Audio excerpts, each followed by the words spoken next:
So டைக்கி என்பது கிரேக்க மதத்தில் இருக்கக்கூடிய அவங்க வச்சிருக்கக்கூடிய ஒரு கடவுளுங்க. டைக்கி என்பது வந்து பழைய கிரேக்க மதத்தில் வந்து அதிர்ஷ்டம், விதி, பை சான்ஸ் என்பதை குறிக்கக்கூடிய ஒரு தேவதைக்கு ஒரு பெயர் வச்சிருக்காங்க.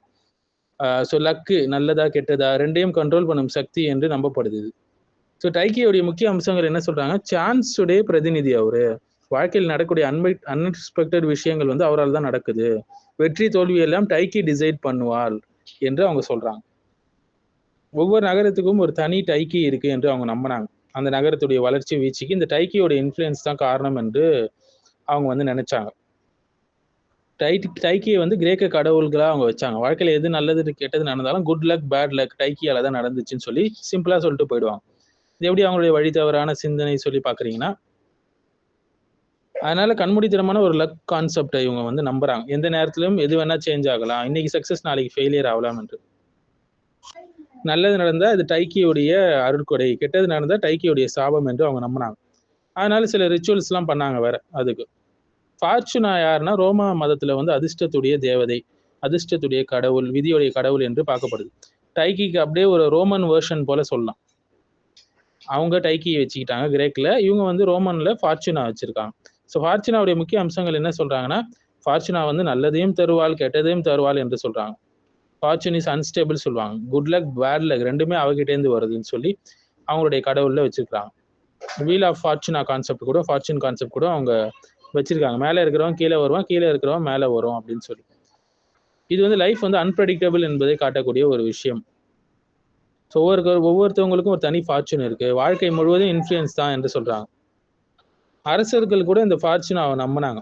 பேட்டில் சக்ஸஸ் ஆகிறதுக்கு ஃபார்ச்சுனா தான் காரணம், பாலிடிக்ஸில் சக்ஸஸ் ஆகிறதுக்கு ஃபார்ச்சுனா தான் இன்ஃப்ளூயன்ஸ் நினைச்சாங்க. ஸோ டைக்கி ஃபார்ச்சுனா ரெண்டுமே என்ன சொல்லுதுன்னா, வாழ்க்கை என்பது ஒரு ரேண்டம், கண்ட்ரோல் இல்லாத ஒரு ஃபோர்ஸ், எந்த பர்பஸும் வாழ்க்கை கிடையாது என்று சொல்லுது. ஆனால் இஸ்லாம் என்ன சொல்லுது, ரேண்டம் லக்குன்னு ஒன்று கிடையவே கிடையாது, பிளைண்ட் ஃபோர்ஸ்னு ஒன்று கிடையவே கிடையாது. எல்லாமே அல்லாஹ்வுடைய விதியின்படி, தீர்ப்பின்படி, ஹிக்மத்தின் படி தான் நடக்கிறது.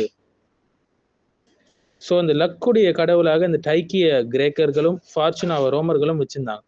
ஸோ மனிதர்களுடைய வாழ்க்கையை வந்து சான்ஸ் என்று எக்ஸ்பிளைன் பண்ண முயற்சி செஞ்சாங்க. இது இன்னைக்கும் மாடர்ன்ல நவீன காலத்தில் லக் பிலீஃப் என்று சொல்லுவாங்க இல்லையா, குட் லக் பேட் லக்னு சொல்லி. ஸோ லக் என்று ஒன்றுலாம் கிடையாது, அல்லாஹ் தான் எல்லாத்தையும் கண்ட்ரோல் பண்றான்.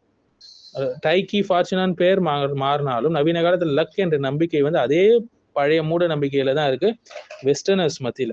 சரி, இது எப்படி வந்து ஸோ கடவுளுடைய மறுப்பை நாத்திகவாதிகள் மறுப்புறாங்க. நீங்க எப்படி வெற்றி பெற்றீங்கன்னு அவங்க கிட்ட கேட்டா, மற்றவங்களும் அதே முயற்சி செய்யறாங்க, நீங்க மட்டும் எப்படி வெற்றி பெற்றீங்கன்னு கேட்கும்போது அவங்க என்ன சொல்லிட்டு போயிடுவாங்க சிம்பிளா, குட் லக் பேட் லக்குங்க, நல்லது அதிர்ஷ்டம் கெட்ட அதிர்ஷ்டம் என்று சொல்லுவாங்க.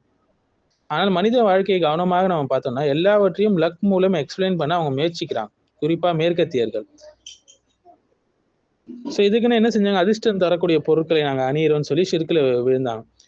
மரத்தை தட்டுறது, கிராசிங் ஃபிங்கர்ஸ் பண்றது, 4 இலை கொண்ட குளோவரை வந்து அணியிறது, குதிரை கால் அணி வச்சிருக்கிறது, இதெல்லாம் அதிர்ஷ்ட பொருட்களாக நினைச்சாங்க, நம்மளுக்கு அதிர்ஷ்டம் நடக்கும்னு சொல்லி. மேலும் வந்து ஒரு கருப்பு பூனை, இல்லை கண்ணாடி உடஞ்சிச்சுன்னா, உப்பு சிந்திருச்சுன்னா, அப்புறம் 13 என்ற நம்பர், இதெல்லாம் வந்து துரதிர்ஷ்டமா அவங்க பார்த்தாங்க. ஏன் இது நாத்திகவாதிகள் ஏத்துக்கிறாங்க பிடிச்சிருக்குன்னா, இது ஒரு குருட்டு சக்தி, ஒரு பிளைண்ட் ஃபோர்ஸ், எந்த கட்டுப்பாடும் இது கிடையாது, எந்த கடமையும் இது கிடையாது, அதனால கடவுள் இல்லாமல் எக்ஸ்பிளனேஷன் நடக்குது என்று அவங்க நினைக்கிறாங்க. டொனால்ட் ட்ரம்ப் போன்ற தொழிலதிபர்கள் கூட ஃபெங் ஷூ எக்ஸ்பர்ட்ஸை அழைச்சி கட்டட டிசைன் பண்ணுகிறார்கள். அப்போலோ 13 மிஷன் கூட கமாண்டர் கூட 13 நம்பர் காரணமாக தான் ஆக்சிடென்ட் நடந்துச்சுன்னு சொல்லிட்டு போயிடுவாங்க, துரதிர்ஷ்டம் என்று. பல பில்டிங்ஸ்ல நீங்க 13th ஃப்ளோரே நீங்க பார்க்க முடியாது. ஹவுஸ் நம்பர் 13 கூட அவாய்ட் பண்ணுவாங்க நிறைய பேர், குறிப்பாக மேற்கத்தியர்கள். ஸோ அல்லாஹ்வை சரியாக ஈமான் கொள்றதுன்றா இந்த லக்கு, இந்த சூப்பர்ஸ்டிஷன், மூட நம்பிக்கை விஷயங்கள்ல இருந்து உள்ளத்தை சுத்தப்படுத்தணும். உண்மையா லக் என்று ஒன்று கிடையாது, சான்ஸ் என்ற ஒன்று கிடையாது. எல்லாம் அல்லாஹ்வின் விதிப்படி தான் நடக்குது, தீர்ப்பின்படி தான் நடக்குது. நாத்திகர்கள் வந்து கடவுளுக்கு பதிலாக லக்கை யூஸ் பண்ணுவாங்க இல்லைங்களா, கடவுள்னாலே அவங்க தான் பிடிக்காது. இது லாஜிக்கல் எக்ஸ்பிளனேஷனே கிடையாதுங்க, பிளைண்ட் குருட்டுத்தனமான ஒரு நம்பிக்கை தான். பழைய பேகன்ஸ் மாதிரி மாடர்ன் பீப்புளையும் என்ன செய்யறாங்க, கண்மூடித்தனத்தை ஃபாலோ பண்ண வைக்கிறாங்க. ஸோ உண்மையான தௌஹீத் என்பது அனைத்தும் அல்லாஹ்வின் கட்டுப்பாட்டுல இருக்கு என்பது. ஸோ லக் என்ற ஒரு விஷயத்த ஒருத்தவங்க நம்பினாங்கன்னா அது புதிய பெயர்ல பழைய சிலை வழிபாடை திணிக்கிறது, அவ்வளவுதான்.